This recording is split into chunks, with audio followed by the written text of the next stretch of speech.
Forever. Dog.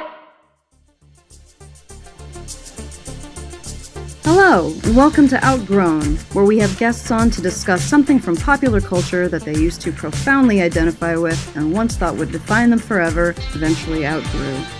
I'm Julia Vickerman. I'm Tom Scharpling, and this is an exciting episode. I know, today. I'm very excited. How are you today? I'm doing very well. It's a bit warm outside, but Not enough for you. it sure is, Tom. It's the worst thing. Now people are like, hot enough for you. It's like, yeah, we're both dying. We're very excited. We are very excited to have this guest in studio. Now, this is a friend of ours. This is a friend of Best Show and so many things, and we've gotten to know you as a person. You're even as great as you are as a performer. You're even better as a person. We have Corey Sklar, who is known as Chaki The Funk Wizard. That's me. Hi, guys. Thank you. How are you? I'm good. It's an honor to be here. I love the new show. It's really good. Thank you. Oh, man, thank you. Keep it going. But this is cool. This is like I get to be on one of my favorite podcasts right now. Oh, that's really That's sweet, awesome. Chaki. Thank you. Yeah, and the way it works is the guest picks out something they want to talk about from their past, and you picked a doozy with 311. 311. It was very instinctual. When Julia asked me, what would you do on the show? It came right out. I didn't even think about it. I said, Sure. 311. So Yeah. so I just have to go with it because it was what my body and my brain wanted me to get out there and tell the people.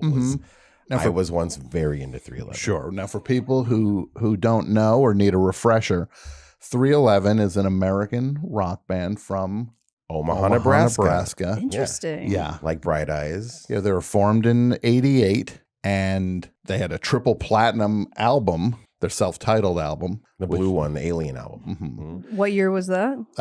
That would be 1995. Okay. 15 years old. Okay. Perfect age for Yeah. what I assume is the perfect age for 311. We'll get into it. I know We'll get into very. I'll go into this saying I know very little about 311, so Yeah. this is exciting for me I to hear. can't wait to teach you everything. Thank you. And I will also say You love them too. I know very little about What? 311. Oh, And what I do know, we're just going to see where this. I'm not here to judge you at 15. Do you know like some personal stuff about No. them? I'm just saying Like it's gossip? Look, no. I'm just saying I it would just love to was hear not. it. It wasn't my scene. No, it wasn't. So I'm very excited to hear you talk about 311 and what they meant to you. Yeah, I'd be happy to. 1993, 92, 93 in Southern California was an interesting time. Sure. And so was that you were 15 in 92, 93? No, I was 15 and so I was 12 and 13 in Okay. 92 and 93. Okay. I was born in 1980. Yeah, let's let's set set the the whole stage. Let's Yes. start slow. Got it. yeah. So we're talking Southern California, Yes. a young Corey, Yeah. 12. 12, 92, the year after their debut album Music came out. Yeah. And where in Southern California are you located? At this point, I am in Simi Valley, California. Okay. Home of Spawn Ranch, where the Manson family Yes. lives. Yes. Home of the Ronald Reagan Library. Sure. So many important American 60% landmarks. of the housing at this point in Simi Valley was LAPD. They lived in Simi Valley. They worked in LA and they lived in Simi Valley. Just a great place to raise a kid. Yeah. I'm so upset at my father for moving me out there. To this day, I'm in therapy about it a lot. It was a terrible place to grow up. Yeah. Some might say it's a great place to raise a family. Yeah. The family. The Manson family. Now, you grew up where Spawn Ranch used to be, which was down at the bottom of a ravine. Yeah, which you've taken us Yes. there. We've been there together. That's Uh-huh, right. And it was a lovely tour. So you've really Amazing. made But the you best. felt the weird vibes there, right? Oh my God. 100%. That's how the whole town Yeah. was. Yeah. Yeah. So you grew up there. You told us that you, as a kid, I'm assuming when you were 12, you're riding your bike through where Spawn Ranch used to be. I know those hills so well because we would do kid stuff up there, you know, and well into my teens. Okay. Until I was 18. And so we would ride our bikes up around those hills. We knew where everything was, Charles Manson, history stuff. And Like, and then, let's go to the old Zorro set. We knew where the old Zorro set was. Like, we knew where everything was. It was really cool. I mean, I could show you still. There was like caves you can go into, and there was writing on the wall in the cave. Like, it's a weird part of town. You said as a young person you used to find like shell casings in that area. Yeah. Oh my God. Yeah. And then there was like, it's a weird intersection of Simi Valley is right beyond the San Fernando Valley. It's the next city over the mountains, and Spawn Ranch is kind of in the canyon between the mountains. So it's this weird intersection of like rich white people on the west side of the valley, hill mountain people in the mountains, old Hollywood, like Western cowboy people, and like Hell's Angels and stuff. So it's a weird intersection there. So like there was we would party up there and listen to 311 on our boom boxes and like we would get shot at with BB guns and salt pellets because people were like, get off my property kind of stuff, which is great. You don't think about that happening in LA really. Sure. Wow, but there is a lot of like mountain people in LA. That sounds like some southern stuff. Yeah. To be fair, these people are living their life and suddenly they hear 311 playing.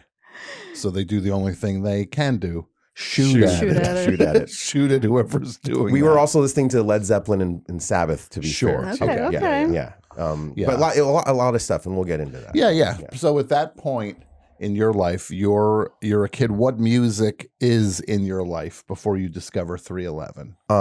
Like the very first music I loved was because it was on the radio all the time, and I had a cool older brother. Was Devo and Depeche Mode, Oingo Boingo, stuff that was on K-Rock all day. And Devo music is like for babies. Like when there was a big hit when I was 4 years old was Peekaboo, which was like, I'm like, this is my favorite game.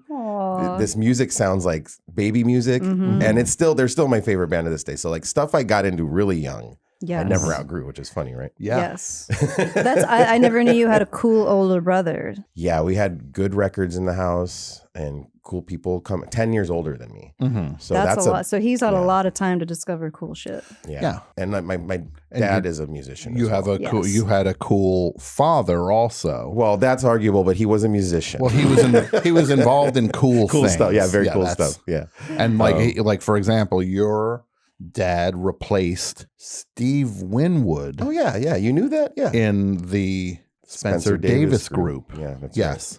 When little Stevie Winwood went off to form a little band called Traffic. Yes. Your dad stepped in and played. It's just like and things like that. And your dad also played bass on the most renowned version of Hey Joe. He was in the band. The Leaves. Yeah. In the Leaves. But they might have got some session guys. But still. Your dad was in the Leaves. My dad was in the Leaves, yeah. A legendary. We were like Sunset Strip, like rock and roll people. Legendary LA garage band. Yeah. Your dad was in. So you had music was around you. Super musical all the time. So everything was music to me. Did you think your dad was cool? It's gone in and out. But when I was a kid, yeah, I did actually. I did think it was cool. My dad didn't make a lot of money in music, but he made enough to buy a house in Van Nuys, the Valley, right? And everyone on our block was like a C-level, D-level rock and roller. So the guy next door to us was the guy that wrote Ride Captain Ride, Blues Image. Ride Captain Ride on my crystal ship. That's the song. Right? Yeah. Across the street was the guy who played bass in Iron Butterfly. Not Doug. Lee Dorman is his name. He was also in Captain Beyond.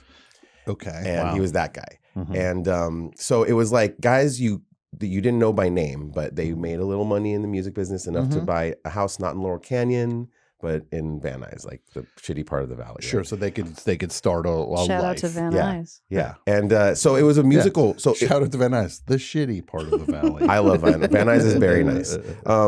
But it was, so music was not only in my house, but on my block, and all the kids were around. So it was like, it was normalized. So I didn't know what was cool. I just thought it was normal. Right? Yeah, totally. It's fun. Now I think it's cool. I appreciate it for sure. So was there a point when you discovered new things that you were able to kind of differentiate from your brother who was 10 years older? Yeah. Your dad, the other older people, because you're a kid, and kids like to find their thing, even if you think everything your older brother's into or your dad's into is cool. You still need your own thing to not just be a You got to be independent. Yeah, exactly. It's what was 311 one of the things that helped you differentiate from the pack? Not yet. Okay. Because the older brother, who was my sister back then, Cool. was very gothic and into new romantic stuff. And we didn't call it gothic back then. We called it death rock and new romantic. And I'm like, well, I'm angrier than that. Oh, and I'm going to learn about this band, the Dead Kennedys. And so I was like, I shaved my head and put a safety pin through my nose at a young age. And that's how I tried to differentiate myself. Oh my gosh, how bad was the infection? There's still a scar. You can still see it. I did that with my ear. Less cool place to do it. But yeah, crazy infection. I remember like putting a lighter to like it. Yes, like, I used a lighter. Yeah, exactly. Yeah. This will fix it. Yeah, Sam, that's not a good idea. No, that. But we didn't have the internet back then to look things up. I know. Okay? So you're like, yeah, a lighter. Urban legends. Yeah, we lived by urban legends. Yeah, it's like I saw this happen in a movie once, and so I think I'll think this is true for the rest of my life. I remember hearing that people were supposed to like stick the thing into like a potato. You put the potato on the other side. That's what I mean, on the other side of it. So that doesn't stab into your neck. Okay. So it's really great because on one side you have a hot, dirty needle going through, and on the other side you have a potato. Yes, soot-covered needle. Who could possibly get an infection? Yeah. Potatoes are very clean. So well, I love this. At that stuff point, your sister, because I was like, oh, my sister, go ahead. The music is more goth and like internalized sadness and slow. Yeah, and I wanted to be. I was a kid. You're like fast. You're looking to get it out. And So, and it was very not like there was no like rebellion. There was nothing rebellious about getting into punk, except that it was faster than my parents and my sister's music. Sure, because they're like, oh, we know all those bands. Like, totally. I was gonna say that kind of takes a lot of the fun out of it. Totally. If they're like, oh yeah, we know those. It guys. helped me find a group of friends. Though, yeah, absolutely. That was like me and wanted to also dress funny and listen to fast music. But parents got divorced. Dad moves me to Simi Valley. What year is this? This is like 92. This is 92. Okay. I'm 12 years old. So like I'm trying to like find myself in a new place with new kids and stuff like that. So that was interesting. And so this is what was different in Simi Valley than from the regular valley. You've talked about this before too, but for some reason in 92 in 7th grade, which was junior high back then, now they call it middle school. It was, you were either a hesher or a rapper. And there was no mingling of the two. What's a hesher? A hesher is, we called them burnouts. Stoner. When I was a stoner, a burnout. A hesher was, I think, maybe more of a West Coast thing. I never heard hesher until. Yeah, it's a weird one. I never heard it until I went to Simi Valley. Like people in LA didn't say it. It was over the hill people said it. The mountain people say it. Every time you say the mountain people, I think like the hills have eyes. Yeah, that's what those hills are like. Yeah. I swear. That one guy with the pointy head. Yeah. He's gonna come Michael down. Berryman. Yeah. I once drank with him at a bar in Fresno. Anyway, that's neither here nor there. Now, so those are heshers. Yeah, heshers like listening to Black Sabbath and long hair, flannels. Or like a combat-y kind of like jacket. What am I thinking? Like an army jacket. Band like shirts, jacket, definitely band shirts. Every day a band shirt. And I'm trying to break out of that habit so bad. Why? And I don't know, but I have so many shirts at home. I don't know what else to do. It's what I wear every day. Because you're supposed to grow. I always said when I'm growing up, I'm going to dress like Nick Cave. Or Michael Girard or something like. You got to grow out of the band shirts, Corey. You got to just start. But I'm like, you have I'm in plenty, my 40s now, and I'm still wearing the band shirts. You have plenty of time. Get into it. Don't. Get into it in your 70s. Fine. And you're also doing a great job. You've moved out of band shirts and into food shirts. I love food shirts now. Is this panko bread? This is Zanku chicken. Yeah. I would if you could find me a panko bread shirt. Crusted. I love shrimp. panko crumbs. Those are awesome. Those are really specific. Panko crusted. But yeah, so it was weird because I'm like, well, I'm into punk, and everyone in school was either a long hair burnout or like a gangster kid into rap music. Sure. So like there was like not a lot of cross. It's very shocking to me. Were they literal gangsters or were they just kind of no.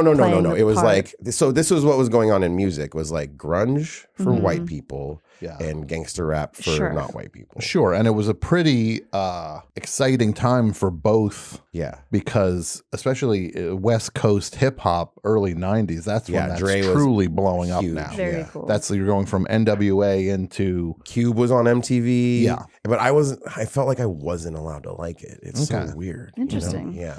so so you have the rappers here, you have the Heshers there, and you are where? So I acclimated to Hesherdom. So I was like, I still love I was like drawing Dead Kennedys on my books and stuff, but like I grew my hair long and like started wearing Sabbath shirts and stuff and flannels. So did you no longer think punk was cool, or you were just... No, I did. I really thought it was cool. I was way into it. But like, this is where, now I'm like, well, I'm trying to like, no, guys, we could listen to more than one type of music. Yeah. It was hard to explain to people. It's a hard thing to explain to a kid. Absolutely. That you can like more than one thing equally. And we can present ourselves as more than one thing. Yeah, no, that's too much. That's too complicated. And we don't have to just be but the Heshers and the rappers would physically fight each other. Wow.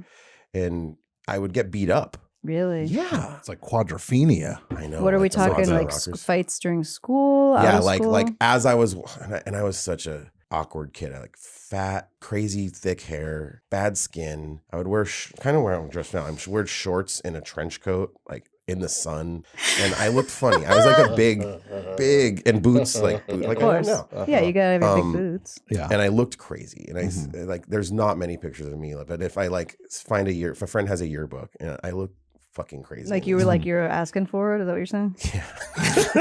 What was he wearing? And I remember this, like, how big were his boots? these kids would just run up to me and just start punching the shit out of me. Oh God! Like as I was walking to class and stuff, and it was a regular occurrence. Oh, so you were not and asking for they it. go like, "Fucking Hesher, f you." Oh wow! Faggot and fucking blow, you know. Yeah. And it was weird, and it was so just there because was- of what music we like. So there was a certain level. There was sexuality, like they. 100%. It's not masculine to be into. 100, and I wore nail polish and stuff, and As you do, of makeup, course. yeah, Sure. And as I like leaned into it, it was like, well, you know, That's my vibe. So at a very early age in the scheme of things, you're 7th grade, yeah. carving out a legitimate identity.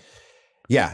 Oh, yeah. I feel like I really found myself in 7th grade. I don't know why, but I was just at the age where my brain was blossomed enough to like go, this is what I like. This is how I want to look. So we've got, you know, Hesher life. You're still like punk. and this is when I'm riding my bikes up in the hills Yeah. and learning how to smoke pot with friends and smoking cigarettes. Oh, we smoke so many You're cigarettes. learning how to smoke pot. You're finding shell casings from when the Manson family did target practice against the trees. So this, and then 311 show up. Well, yeah. And I went to go see Fishbone when I was 13. Okay. And I'm like, whoa, these guys are, and they were like really heavy, like metal back then.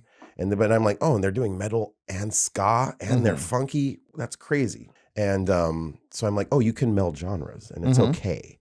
And you don't have to just play one type of thing. Like if I could have learned from the Beatles too, they played everything. But it was so defined in the rock genre world that at that time with around the kids I was with. So it was kind of mind blowing to see like, oh wait, these guys are, and like so many bands we love meld genre, right? But like these get Fishbone's so like dumb about it. It's like, here's a ska part, now here's a metal part, and then Mr. Bungle too. Okay, that. And then I'm like, oh my god, Mr. Bungle blew my mind too. So then this band who kind of streamlined that comes out. They have a big single on K-Rock called "The Do You Right." And that was the first 311 single. I'm like, what is this? It was like kind of hip hop, reggae, ska, punk in a way. And I'm like, this is like genre melding, but streamlined. The genre melding really spoke to me. I thought it was radical at 13 to be like, listen to this song. It's ska and metal. You know what I mean? Totally. Exactly. It was just so stupid, but it was a really. I don't think that's stupid at all, especially for a kid that young. I mean, I think you maybe. I'm trying to figure out the puzzle pieces. You know learned what I mean? a lot faster than most kids because you were so exposed to these things early on. And right. It became so normal, but it takes. But my dad was the same way. My dad's like, I only like the blues. Sure. You know. Like, oh, I don't like jazz. I like the blues. That is very odd, isn't it? How some people just pick one or two and they're just like, especially this is all dads I like. do that. Especially dads. It would always be like, even people who thought they had like diverse tastes would be just like, I like all kinds of music, but I hate country. Yeah. Or I hate rap. Yeah. Like they would just have these like things where they would accept none of certain genres. Yeah. Like, and they thought they were like wide range. They thought they had wide ranging tastes, but And that was normal. Like Mhm. to say I don't like rap and country was like that made you a cool person. I know that used to be kind of like That your was cool that was card. like that was like an NPR tote bag coffee house person would say that kind of thing. Something I've always appreciated about you is your appreciation for so many different genres of music, and that you aren't incredibly judgmental. And No, I think you we're all like that though, right now. Like absolutely. if you're a music Absolutely. person. But You're I like used to refer to it when I was, in middle school, high school as like guilty pleasures. A lot of the pop stuff that I was into. Me too. We use that term so much, which right? is such bullshit. Really, I hate. there's I no hate such thing. Guilty pleasure. No, it's such a limiting thing put on by like some rock critic. Or and it's something. based in shame. It's rooted And in ABBA shame. was the It's like, band that that's everyone's guilty pleasure. Like ABBA, like no, we Bullshit. love this ABBA band is genuinely. incredible. There would be that whole thing where somebody would go like, you know what? ABBA's got They're pretty kinda good good. songs. And you're just like, It's yeah, like, no kidding. Yeah, Jesus they're amazing Christ. songwriters They're the and best players. at this on the planet. That's just the Yeah. idea. Like, but just because it's not just like because it's a band with two women in it, and Lame. I know, can you believe it? But it's just because they're not a band where like Sure. Bjorn's doing their little- playing drums and Agnetta's playing bass. Like they're not doing the traditional band thing. Right. People would just pigeonhole it as like you said, a guilty Yeah, pleasure. I mean, I remember that specific feeling of when I would play my mix CDs in my car, that mix CDs that I made for myself to enjoy, and like it would be the cool shit like Radiohead or fucking whatever, and then all of a sudden like a Jessica Simpson song would come on, and if there was someone else in the car with me, I'd be skip. Yeah. Like Oh, I would have to really? You skip were past. afraid? I was so embarrassed. Like I was like 13 or whatever. You're embarrassed about most I get to things. say you are not that person now. Oh my The god. Jessica Simpson song comes on, it's like Espresso is turning all the way up. we're right? going all the And then way I'm up. like, and then it's over, and I'm like, let's play it again, and everyone leaves the room. And then we're But- kind of in the opposite time now where like the most staunch music critics who are my friends that I hang out with are like, oh, you got to listen to the new Carly Rae Jepsen. It's genius. I'm like, no, I'm not going to do that. No, but there is this like people have called it. What if people called it like poptimism? And Yes, things poptimism, right, where they're that's the just like finding the like celebrating the value of pop music. Yeah, I culturally didn't really and start. artistically. I didn't embrace my love of pop until I went to art school because I was surrounded by pretentious assholes, and so it's like they really heavily made fun of me for being into it, and I was just like, I need to make this. This is my thing now. Now I'm proud of. I like this. that. That's cool. So when 311 enter the picture, the song is on K Rock. You're like, I buy the tape. I go out and I buy the tape at the warehouse. okay. Yeah. And so I got really into this this tape. and was this something that your friends were also into? 311 were just yours. Yeah, but I was trying to be an ambassador, right? Okay. So I had a house that all the kids would come to after school and hang out because my dad was kind of like whatever. Sure, wasn't around he's a a cool lot. dad. Mom was living somewhere else, and I had a lot of cool music to listen to, and I had a bong and no one else did, and it was conveniently located too. It was like centrally located. Where did you obtain this bong? Oh my god! I can't believe the memory It's is the just greatest coming. question right there, memory I is can tell. coming back to me right now. Yeah. My first bong I found behind someone's motorhome. Ooh. Yeah, and I What- stole it. Oh my Was God, I it feel just clear terrible. glass or No, it was a blue plastic. wow Acrylic is what we call Okay. it. It was a blue acrylic one with a thumb on the hole on. Not, it wasn't even a pull out thing. It was a hole on the back. But yeah, we used it for a very long time. One time we spilled bong water in my carpet, Oh gosh. and my dad came running in my room, pissed. I'm like, what? He said, "You guys can't hide this from me. I know what that smell is." I'm like, "What?" He's like, "That's crack." I'm like, "No, it isn't. It's bong water." And I'm like, "Why do you know what crack smells like?" Yeah. I've never smelled crack in my your life. dad You're just like- showed his Yeah, hand he's a little outed bit. himself. Yeah, Anyway, that was a bong story. He laid all his cards on the table. But so I would play this tape all the time after the kids would come over, like on repeat, like keep turning it over around. And I was trying to like spread the gospel. Like, you guys, listen to these guys. These guys are rapping and they got metal riffs and they're doing reggae. Can you believe it? And But, are you like kind of dancing? Are you looking at their faces while you're playing it? What do you do? No. It's just on in the background while Okay, everyone's so you're all laughing staring and- at the wall, Yeah. smoking. Yeah, I would put a screensaver on my 486 PC computer that everyone Like a would stare at. Windows screensaver? Yeah, it was like a which cool one. like a I forget what it was called, but it was like a cool. It wasn't a default one. It was wasn't one the I Windows downloaded icon from. flying I around? downloaded from Share. It was a shareware one. Okay. Yeah, I mean this was the times, baby. I was on alt. What was your favorite Usenet shareware? Music 311. Mhm. What was my favorite shareware? There was a music one called Rebirth that I used a lot. There was I got it from like Pepsi.com or something like that. It was great. So when you're pushing, you're preaching the gospel of 311. Yeah, I was loud. I remember that going loud over? about it. It was good. I got people into it. Okay. What was your conversion rate? people like maybe out of all the friends, maybe like 40%. So people Damn. started, and I had a jam room in the house too. God bless Because you're my playing dad. at this point now, too. I'm trying to start bands. Okay. My dad did let me play music in the house, and that Cool. was. And we had a drum set, and we had a keyboard. My friend brought his Rhodes keyboard over, and a bass amp and a guitar amp, and we would jam. So, and I was like, "This is what we have to. This is the kind of music we have to play, you guys. We can't just play punk. We have to play metal and ska and funk and everything." So I was trying to like get that going, and it was working. And we all liked 311 a lot, and we all went to go see them with Primus at the Greek Theater. Amazing. 311 were headlining. No, they were opening. They were opening for Primus. Oh, really? And So I think this is- maybe even a young Incubus might have been on the bill too, if I'm remembering correctly. So when they this- sounded like Mr. Bungle, they didn't sound like the Incubus you know and love yet. Sure. Yeah. So you're, the you're implying a lot. so the bill is Primus, Incubus 311 or 311 311 Incubus. Okay. Incubus was a local band with Okay, no at that hits on the point. radios at that point. So what And you're there was going- probably another band too, like maybe Tool or something Okay. like that. Yeah. An early Tool Who I never liked, by the way. Okay. They never spoke to. And on paper, I should like Tool I was because going to say you were an angry kid. hey, they're angry, they're prog, weird time signatures, long song. I love dark.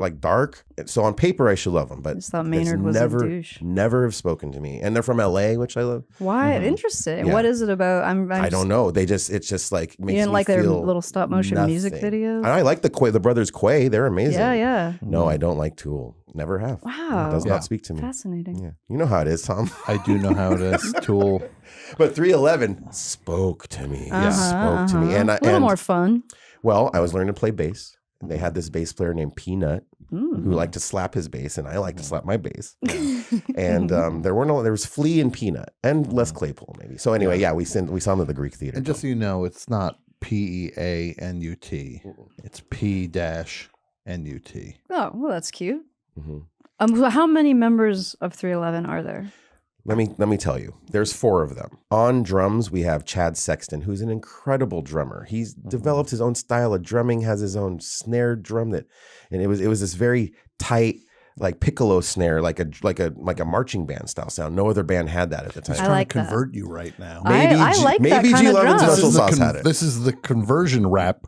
I that- like a piccolo drum. This is Yeah, what Chalky me was too. doing to his friends back then. He's like, this guy is a drummer unlike any you've ever heard. He's an amazing drummer. I just go out and buy the record He's right like, now. I'll be back. Listen to music. It's a good album.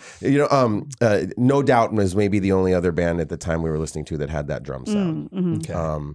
Tim Mahoney on guitar, who plays like this like Santana style Jerry Garcia, but with like metal riffs. Peanut on bass. Oh, there's 5 of them. 2 singers. Oh. There's a rapper, S.A. Martinez, who has the high voice. He has a really high voice and he raps like this.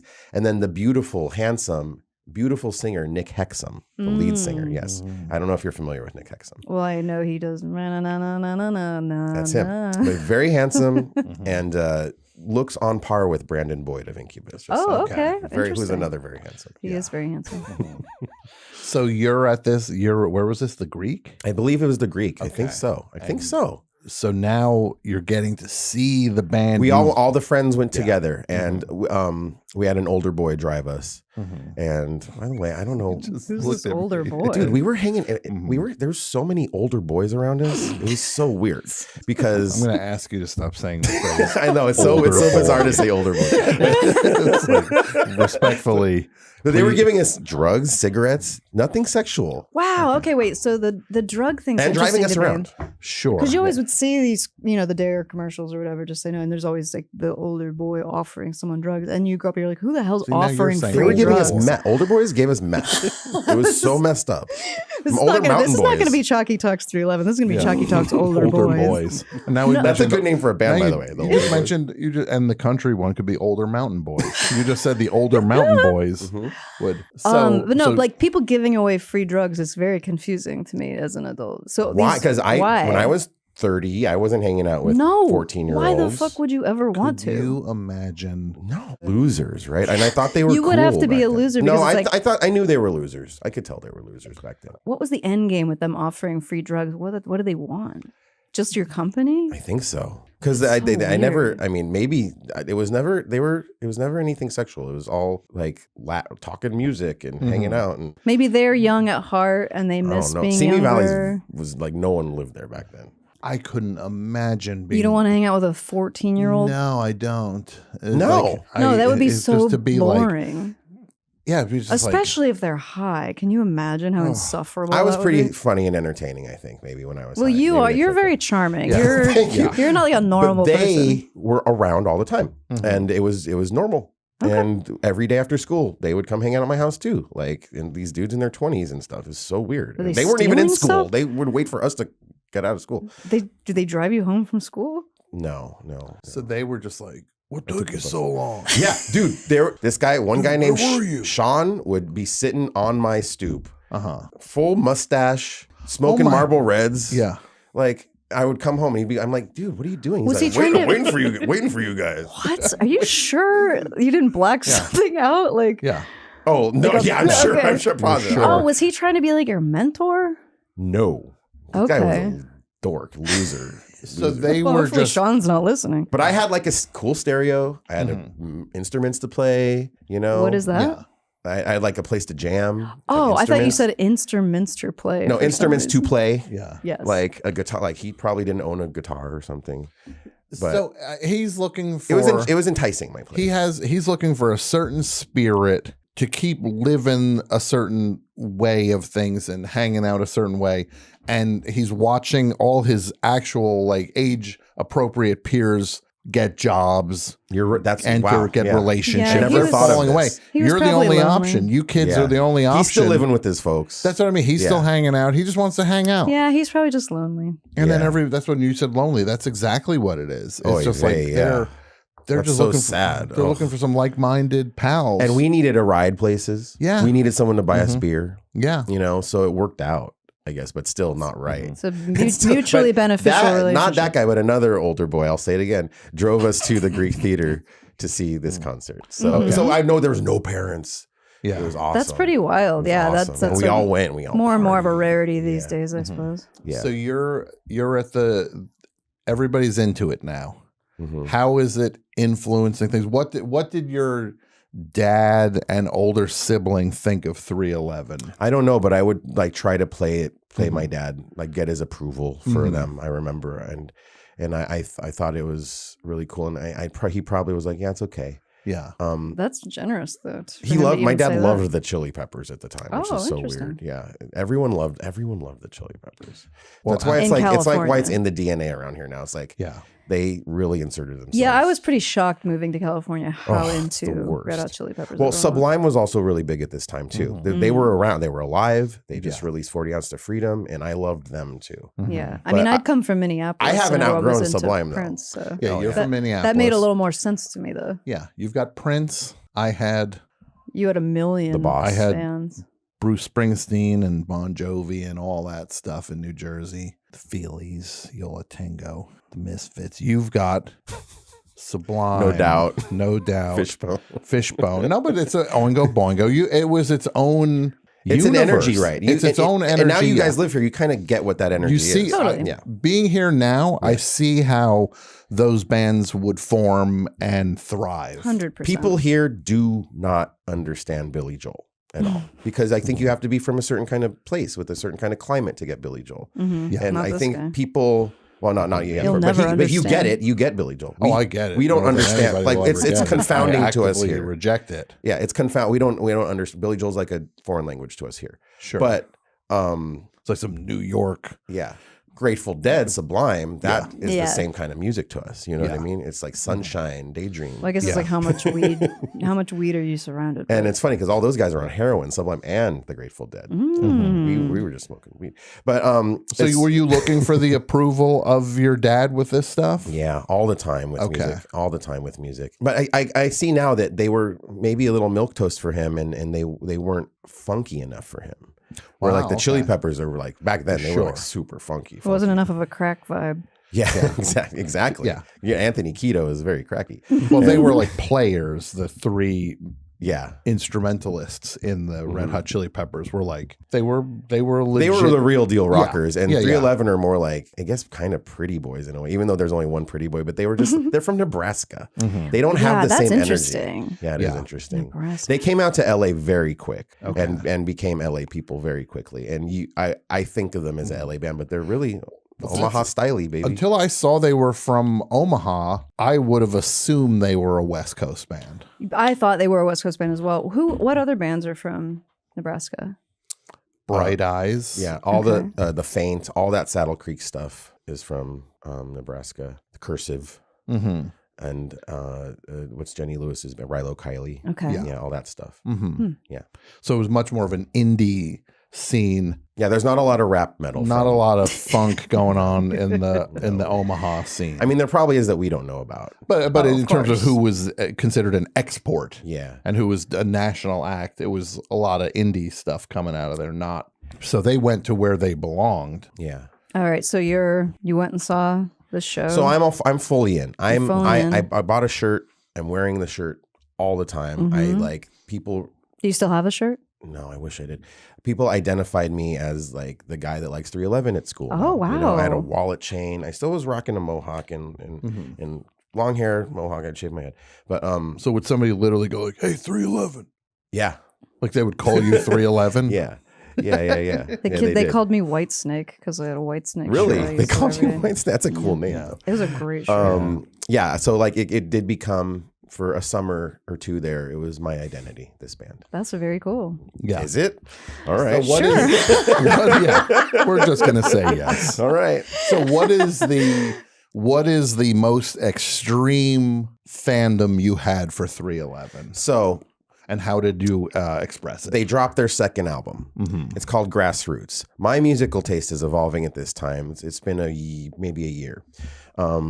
I'm getting into prog rock now. I'm getting into Yes, Genesis, and King Crimson because they blended a lot of types of music together. Hell yeah. You know, and they were jazz and rock and weird and dark and long songs, and you could really get into it. So I'm really into Close to the Edge. That Close to the Edge changed my life. When I first heard it, I was like, this is the greatest music I ever heard in my life. I remember the day my friend Alex Moresi brought the CD over and said, you got to hear this. Because to me, for me growing up, Yeah. I liked Yes, and it was like Fragile, but then Close to the Edge was like the furthest out they could go without like losing Yeah. people. Because right after that they did this album. Yes, did this album called Tales from Topographic Oceans, which is a double album, 4 sides. I want you to guess how many songs are on this. 4 sides. 4 sides. Yeah. So I don't know, 60. Go the other way. Oh, 3. Good. Close. 4. It's like basic. And one of them's like not even a real I was going to song. say Yeah. they split No, one it's song just- between 2 It's sides. just no, they didn't. No, they were like suddenly the songs are long, I see. and they got to the point where their keyboard player Rick Wakeman was so bored being in the band he would eat on stage. Wow. He would Curry. eat. He would eat like he had like a chick, not even like a sandwich where he's just like No, takes that's a bite of a sandwich. two-hand food. Over his Like, expensive you have Moog a curry. keyboard. He's eating on stage, and that's when he's like, "I got to get out of this band." Yeah. Like he quit right after that. Yeah. And so they come out with a new album called Grassroots 311. And it's produced by Eddie Offord, the man who produced Close to the Edge and Fragile. And he's like, oh, these guys are the new Yes. And I'm like, I knew I was on top of it. I knew I was right about these guys. So this is like you feel like you bought like I invested in the right Microsoft stock here, yes. like you bought Starbucks stock when it was. He's in nothing. Eddie Offord, the Yeah. guy who recorded all my favorite Yes records, is talking about how 311's the new Yes. And I'm like, I'm so smart about You're music. so I'm a smug. musical genius, you Uh-huh. guys. Were you actually saying to people like, I told you this is Yeah, I was. And everyone's like, yeah, what are you talking And about? so I'm playing this, and this record's good. I like this record still. And I'm playing it nonstop. And when the kids and the older boys are coming over, it's just like loud on all the time, hours a day. And like people were like telling me like you're playing this record too much even. So I'm like way into this. So you're band now. so deep in this now. And when people are saying that, sorry, No, go ahead. when people are saying you're playing this record a little too much, does that make you feel self-conscious, or are you just kind of like, fuck you? Fuck you. Like, But you it was, don't but it get was it. a short. It wasn't a long. It was like you get really into a record. Yeah. Oh, like hell, a absolutely. couple months. You know what I mean? Must have been long enough though for people to go just like Yeah. After playing month that two, record. it might have been like this. I've heard this song Yeah. 5 times. every Yeah. time we go over, he's playing. And I mean, it's not a great record. Like the lyrics are 311 lyrics are very bad. Like, can you share some? Yeah, there's one that goes, I will tell a cop that I know my fucking rights and we can match wits all night. For real. Throw me a joint on stage. What's up? There's that one. I mean, Well, that give us is some of the bad poetry. lyrics. It's like some Robert Frost shit. Yes. No, But they did get esoteric and acidy with their lyrics and stuff. Well, okay, so when you like a band, are you just in it for the music and like the aesthetic of the record designer? Are you into the personalities of the individual members? Are you interested I'm into in the them? personalities of the members, and I do the weird parasocial thing Okay. where I'm like I saw X last night. And I'm like, oh, there's Billy Zoom doing the Bill. Hey, Billy, how's it going? Like, I know him or something. Yeah. I'm like, why do I do that? You know? Sure. Yeah. Now, John, what's up, John? Yeah. It's like my homie. Like, John Doe doesn't know who I am. did you have things that weren't the albums or a T-shirt? Did you have a 311 poster? I wrote into them to the fan club address, and they sent me stuff. They sent me like fan club stuff. Okay. But 311 was hard to get 311 stuff back then. It was hard to get Sublime stuff back then. Like these bands didn't have a lot of merch. There wasn't a lot going. They didn't have like the huge, like 311 still didn't break through. It wasn't easy to obtain stuff. But so I was getting to the peak. Oh, of yeah, my yeah, Oh, fandom I yeah. apologize. Is I go to the Palladium to see them. Now they're headlining? They're headlining. Okay. I think, yeah, the Palladium, which is a smaller venue than Sure. the Greek. And I sneak backstage, which I was very good at as a teenager. My mom always said you could get anywhere with a smile. And I always had her in my head saying that. Good everywhere. advice, Just Mom. walk through. But I was a kid, so it was great. They should have definitely stopped me. But I snuck backstage and I met Peanut, and he talked to me about the bass. For a long Wow. time. This is so cool. It is? Yeah, seriously. Because you're what, 15, 16 now? I'm 14. You're That's like 14. a kid's dream come true. You're 14. You're meeting one of your heroes. And I was, and I'm like, so there wasn't like a lot of, I couldn't go to YouTube and watch interviews, so there wasn't a lot. There wasn't a lot for me. Right. And if I got to know them personally, there was like a VHS. There was a VHS with them, and I didn't watch it very much. But if I got to know them personally, like personality wise, it's not like Peter Gabriel, like these artists or something.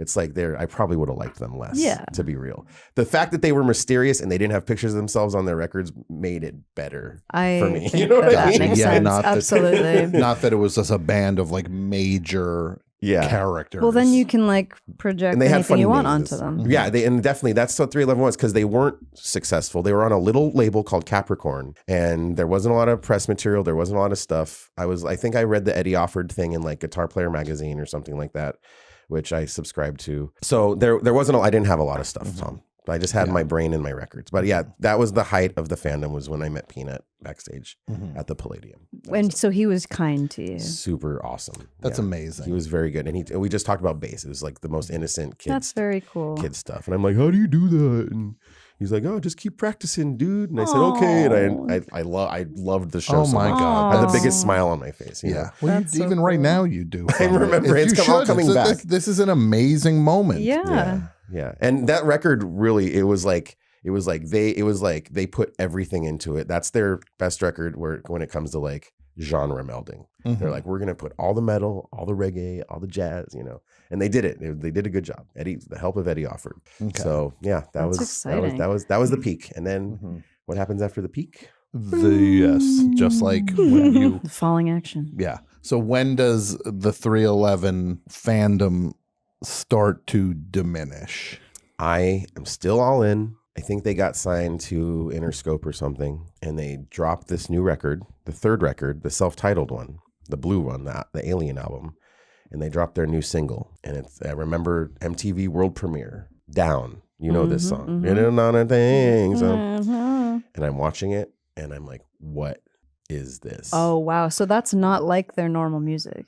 They dumbed it down so much. There's no riffs in that song. It's just like it's the absence of riffs. So was this Interscope's problem? No, I think they were like, we're gonna hit it big. Yeah, because now there's also no Eddie offered. Now there's no artistic, but now they're going with Ron Saint Germain. Is that who it is? I think it was. Oh wow! See, that's good. The Blue Album, yes. Ron Saint Germain, a metal. What's he known producer. for? He's a metal guy. Yeah, Ron Saint Germain is a producer. His biggest things would be Red Hot Chili Peppers, Creed. So as Foreigner, as what often happens, I guess. So that when they finally made it big, this is the song most people associate with 311. Yeah, it wasn't because they were making it big and selling out that I didn't like them anymore. No, I was rooting for them. You supported them, but you just did not. This new direction you were not into. Just on a sheer musical level. It's like I remember being into the Chili Peppers, and then Californication came out, and I'm like, he's singing. What the hell is he doing? This sounds terrible. Yeah. It is awful. Why is he singing? And I remember that was the same feeling I had with this three. I'm like, what are they doing? There's no riffs. There's no crazy changes. What is happening? And I remember, and oh Lord, did I try to get into it? Oh, did I try? So you were trying to just convince yourself that maybe it's in there, and I'm just if I work harder, I'll connect with it. This might have been the first time I had this with the band. It's like those kids who tried to convince themselves the Phantom Menace was good. I did that too. I went to see it twice. I'm like, I mean, me? Yeah, me too. Yeah. Those kids. Go back and it's got to be in there somewhere. Yeah, I watched it. I remember going to repeated viewing, going like, I'm wrong here, right? Yeah. That first time singing it at midnight, the midnight before, partway through, just realizing, oh no, this is a bad movie. Like we're halfway through and this thing sucks. Unless the second half of this thing is going to be the greatest movie it's ever made. What year did that come out? Like 99. Okay, so I already had the disappointment of 311, so I was well versed. But I was trying to convince myself. I remember having my Walkman, my Discman on the bus, like trying to listen to this record and just like it not connecting with me. Oh man! And what did that feel like? Did you feel like it was your fault? Did you feel like they betrayed you? No. Did you feel like, why are they selling out? Like what was, because in the 90s at this point, you could still have the concept of selling out was a thing with, we're talking Nirvana and going to get like there's still like an indie culture hanging around with things. It's like now I think the idea of selling out is maybe not as you aren't in the music industry unless you sell out. Well, there's no way to stay alive unless you do some version of compromise if you're going to try to. Even as a punk, MTV was such a big part of my life. 120 Minutes and Headbangers Ball that I thought it was okay to be on MTV. I didn't think it was a sellout move. MTV was very important to me. So no, I this concept of selling out definitely was a thing, but like for some reason I was rooting for them. I was like, I've been with you guys since the beginning and here we go. Now everyone's going to get on board with me. And they did, but I felt for the wrong reasons. So I distinctly remember waking up for school one day and going to put on a shirt, picking out a shirt to wear and grabbing the 311 shirt and then like putting it down. Oh. And I never put it on again because I was embarrassed. I was like, I don't want to listen. I don't want to represent this band that has this real shit album. But who took their place in your heart? Okay, so there's an older boy who lived down the street from me that I God. bought. These older boys. He used to sell me weed. So you went to this older boy, you're like, 311 aren't good anymore. No, he's like, he recognized that I had a open mind for good music. Okay. And he made me a tape. And on side A his name was Casey, and he drove a big blue van around. And he like never had a shirt on. And he he was so tall and skinny and lanky, and he had like a bowl haircut. And he gave me a tape, and side A was "Shake Your Booty," Frank Zappa. Sure. Okay. And side B, and it was like one of those long TDK long players. Yeah. Side B was Double Nickels on the Dime. Okay, so you got the Minutemen. You got the Minutemen and Zappa. Yeah, you have one of the that tape took the place of 311's Grassroots, where it wouldn't leave my tape player. Sure, both albums. So that, and I'm like, oh, here's all the genres too. Well, the Minutemen at that, especially Double Nickels on the Dime. This one of the greatest albums ever. Yeah, easily, it's this this double album where they did everything they ever wanted to do on an album. And I think that's really what I was searching for. Yeah. Was this real ass music. Yeah. That was melding genres. Yeah. But in a natural way. Yes. And not in a forced way. Including Corona, which people know as the Jackass theme. Jackass theme. I like a real ass music. Yeah. It wasn't overproduced. Mm-hmm. It wasn't, it didn't feel, it felt very natural. This music and I didn't know what natural feeling music maybe like, and I you know, it's a very comforting record still to this day for me. So you checked out at that point with the Blue album. Yeah. Did you try the records after that? Did you try No. Transistor? Yeah, I remember. I dabble. I gave it a listen. There's some good tracks. Did you try Sound System? Are you just reading the? Or do you know? No, he knows these records. Tom knows these these are records. my I was favorites. like, what? Oh no, of course This you is know Tom's version of not no, of knowing much course. about a band. Well, I do know So, all of the albums. I started working at a record store. Okay. Like at a young, like 17. Waves Music in Simi Valley. And Tempo Music, it was called then. Tempo Music in Simi Valley. So I would get the CDs and we would get them in and I'd listen to them once and they wouldn't connect with me. So I was when- out. I was my body, my soul, my brain was checked out. of So it. the only other 311 song I know is their other big song, which is Amber. Oh, Amber's the color of your energy. stupid ass song. Oh, I mean, I was 13 when that came out, I think, and I was like, this is insultingly bad. And they have a terrible cover of a Cure song, Love Song. It's very bad. Oh, I hated that. So bad. And then Hated all it. mixed up. Don't know what to do. Oh, yeah, a that song song. too. It's okay. But I was out at that Well, that point. one's kind of catchy. Yeah. Come on. But you know, now that I have some distance and I'm older from it. Yeah, because what was it? So when you put it down, you moved on and really never looked back for the most part. You check an album No, out you know and- what? I every so often I try to validate my youthful. Okay. And I'll listen to music and grassroots, the first two albums. And I still find a lot of value in them. Okay. But it's kind of like the Chili Peppers. Like you talk about our friend Eric, who he paid someone. No, he didn't pay. He paid someone to remove Anthony Kiedis from the a magical sound person. Eric White. Yeah. Taking the two Red Hot Chili Peppers albums, Blood Sugar Sex Magic and Californication, I believe, and getting someone to remove Anthony Kiedis' vocals from them. And then you listen to it, you're like, this is a great band. This is like a great band of guys who can seriously play. Oh yeah, no, I but think without a lot of him their- over the top, they just it's a whole other thing. That makes sense. And that's how I feel about 311. I feel like if these vocals weren't here, I would love these records still. Okay. That makes sense. Yeah.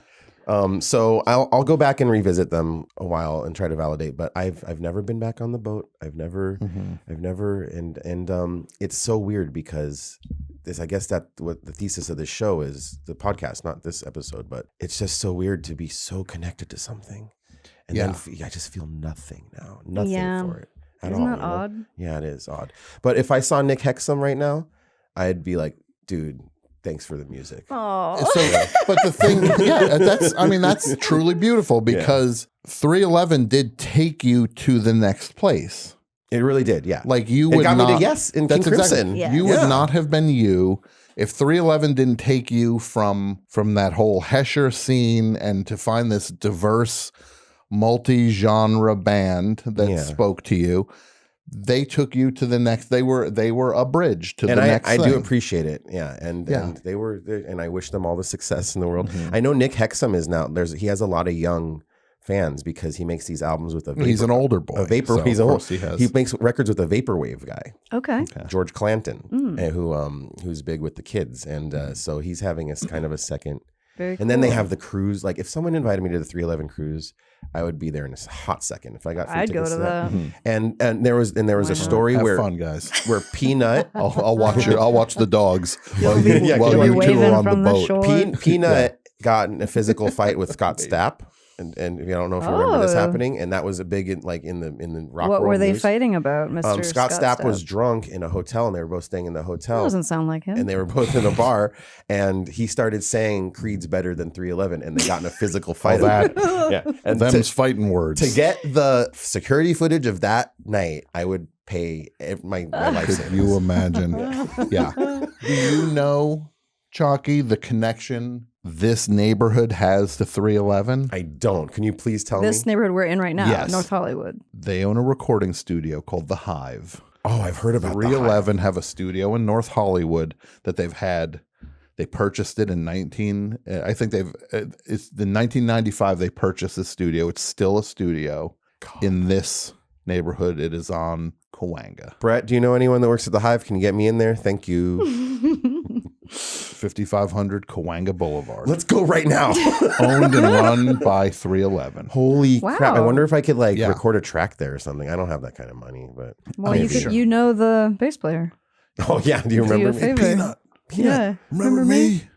Palladium. But you know what? I was 14. I snuck back. I can't believe I liked, now and looking back, I can't believe I liked 311 more than Primus. They seem much more my style, Primus. But anyway, you live, you learn. Yeah. Well, I got to ask, since there's been an incredible lack of female energy in this entire conversation. I'm so sorry about that. I apologize. It is really.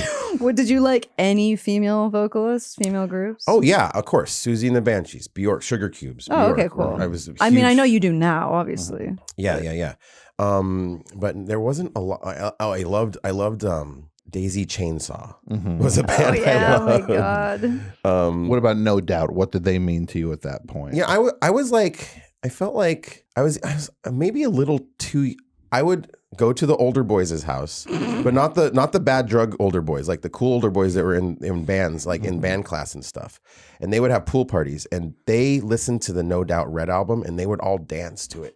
Oh, that's wow. fun. And I'm like senior when I was a freshman, like seniors, like ska kind of dancing. Like, and they would all wear hats and suits and stuff. And I'm like, wow, this band's cool. And then I started seeing them, and I liked No Doubt, but I didn't love No Doubt. But they were kind of like a little local band. But when they blew up, it was totally made sense. I wasn't like, whoa, this is crazy. I was like, oh yeah, they're supposed to be famous. Yeah. They're good looking. They sound good. But they didn't mean a lot to me.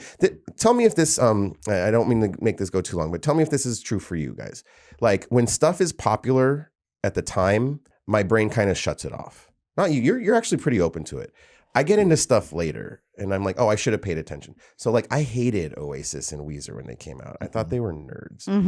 I love that stuff now. It took me 20 years. I've had that happen. You know what I mean? Times. yeah, it's happened. Yeah. There's You get, definitely a lot of examples. And sometimes you react not even to the music, you're reacting maybe to the fan base, someone in your life that loves them and that they're not your favorite person. That's that would have been enough for me to reject checking out certain bands that I would inevitably like. Or even just a press cycle. Like when you see billboards and live in LA, there's billboards for the records that come out, and you see stuff, and I'm kind of like I have a brain block on like ads and press cycles and stuff. So I'm like, I don't like that stuff. I don't want to even hear about it. You know what I mean? I remember with Weezer, because I was suspicious of Weezer because their first record was on a major label. They didn't have like a single on a independent label and then level up to a major label. Like Smashing Pumpkins, for example, put a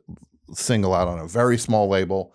Then they had their first record was on this kind of mid-tier. And they paid their dues. They played a lot. They played a lot of live shows. Weezer didn't. But you knew who they were. Suddenly Weezer you were being told that this was a major band, and you're just like, well, I didn't see them come up. Yeah. So I'm skeptical. But then you listen to the records and you're like, oh, they're doing their thing. That's that when you said pay their dues, the first thing I thought of was my father and I'm staying with my dad right now because he's recovering from surgery. Me and my dad watched that Dirty Pop documentary about Lou Pearlman putting together Backstreet Boys. Oh yeah. And NSYNC. And I didn't realize how much they went through before they made it big in America. Like they toured through, like they were really big in Germany. They worked them to death. That's crazy. Like for years. Weezer didn't have to do that. Yeah. They just got famous. It made me like respect them a lot more. Yeah. I was like, holy crap, these kids had to do some like embarrassing gigs. Oh yeah. And like corporate stuff and like for investors, and it's just like monkey dance kind of stuff. It is amazing because it's just like, to me, it goes from when you see somebody like acting big and they're not big yet, they're like in a shopping mall, you're like, that's the saddest thing I've ever seen in my life, because they're pretending that they're superstars. Sure. And they're acting like they're superstars, but they're at the mall. And it is so but then it turns at some point, and then it's like when they do pop, they're ready for the moment. Yeah. They are a well-conditioned machine at that point because they did all of these because they had to eat it. Yeah. playing There's so much malls. footage of like Lady Gaga playing at malls and high schools. And I know. stuff. I love old Lady Yeah. Gaga when she's And like she's has like she's ready one for it. disco ball and Yeah, it's amazing. That's the dedication to get there. Yeah. So, Chaki, Yes, you Tom. are a musician. You have a bunch of different things going on musically. What is going on in 2024 for you? So I have some new Chaki stuff that I'm playing out soon, and I'm excited for it. It's not too radically different than what I've done before, but I like to write new stuff, so I'm excited for that. I'm playing in a new band called Drone with Raymond Pettibone, the artist. Oh my, wow. And our first show is August 31st at Zebulon. oh my god, that's my birthday. It is. Happy Amazing. birthday almost. I know. Yeah. Well, now I know what I'm doing. So that's going to be weird. So it's going to be Chaki and the guy who designed the Black Flag logo Yes. playing Oh. on Julia's birthday. Yeah, you're on the guest list, Milo. Oh yay! Thank you. It's my 40th birthday, so Yeah. Well, it's a one. big one. I Yeah. know. So that's musically what's going on with me right Okay. now. Yeah. Very cool. You also say I was getting married and needed a disc jockey. Oh, I love DJing. Okay. Yeah. Because you do DJ around Yeah. town. You do all sorts of things. So that would be something that if I was like getting married, I could hire you to be the DJ at my wedding. Weddings. I love to DJ weddings. It's my definitely my like one of my favorite things to do in life. No joke. I love it. But bar mitzvahs, funerals, anything. You guys. Okay. Well, get out Chaki, there. would you DJ our wedding? So you're Happy getting to. married also? I'd be honored to. I'd be honored to. Well, Wait, we you- got to make sure it's not the same You day guys getting married? Well, I can't do it on August 31st. No, it'll be a little bit after because that. it'll be you and Raymond Pettibone. Drone. Yeah. Now that's very cool. And seriously, I'm very excited about you DJing. Gaza X is putting out our record. It's going to be Really? cool. That's amazing. This is so exciting cool. stuff. Yeah. Chaki, that's so cool. Yeah, I'm excited. No, you're such a cool guy and you've got such a thank you. I don't cool feel that way, but thank you. approach to everything. If you And don't feel that way, then I'm concerned for the rest of us. Yeah. Yeah, you're also just such a kind, generous person. I feel Yeah. the same way about you. Thank you so much for just being my friend, you guys, and being on this show means a lot to me. So thank you so much. No, Oh, it's a truth. You were one of the first people we talked about when we were Oh, saying, yeah. we're Well, gonna I've do outgrown this. so much shit. So well, Well, we're gonna get you back in We here. might need to get you.